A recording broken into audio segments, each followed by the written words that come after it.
Welcome to Kingston Library's Book Chat. I'm Greg, and today is the third in my series of book chats about books you might have heard of or seen the film of, but never actually read. And today's book is Bigger Than Ben-Hur. Wait a minute, it is Ben-Hur. Yes, we're talking about the biggest selling novel in America in the 19th century, and it's so big we're doing this talk in two parts. So, Ben-Hur. It's not just a 1959 Hollywood film that won 11 Academy Awards, and it's not the 2018 poor remake. No, it's an actual book. Oh, excuse me, I've just had a text message. Are you going to talk about the chariot race? Yes, we will get to the chariot race. But first, Ben-Hur was published in 1880. The author was Lew Wallace, a former Union general of the American Civil War, later the governor of New Mexico. Lew Wallace had already published at least one historical novel, and he had the idea for a biblical novel, or a novel set in biblical times.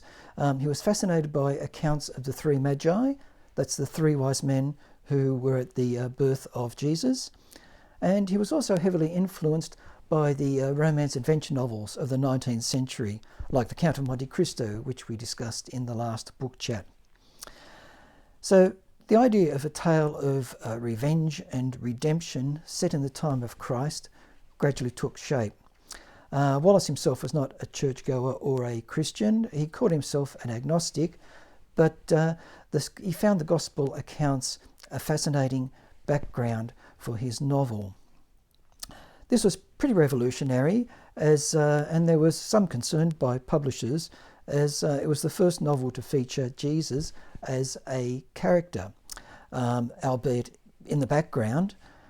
But it turned out that Wallace had actually written a story for everyone, a story of romanticism, piety, redemption, revenge, action, and adventure.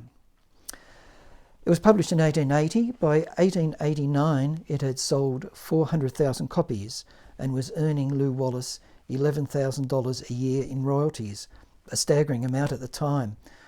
By 1912, it had sold 1 million copies, being translated into over 20 languages, and the great department store Sears Roebuck had ordered another 1 million copies.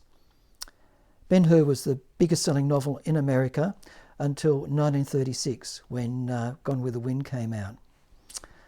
And just like your James Patterson bestsellers, the public loved it and the critics were very unsure about it. The New York Times in 1905 wrote, "It appeals to the unsophisticated and unliterary." In 1899, it was turned into a stage play, which was shown all around the world, even Sydney and Melbourne, and ran for 20 years. And of course, Ben-Hur was made into a film, not once, but 4 times. The first film was 1907, and it was the chariot race was done on a beach using horses from the fire brigade. But we'll talk about the chariot race later. So the story follows the blueprint for revenge stories that we talked about in our last book chat. The hero suffers a life-changing tragedy. He has to go off into the wilderness to recover and find himself again, and then he comes back stronger than ever, ready to challenge and get revenge on the wrongdoers. So Ben-Hur, he's a Jewish nobleman who is falsely accused for trying to assassinate the Roman governor of Judea, and he's convicted and sent off to the Roman galleys. His mother and sister are imprisoned in a Roman jail, and all his property is confiscated. While he's serving on the Roman galleys, there's a big sea battle.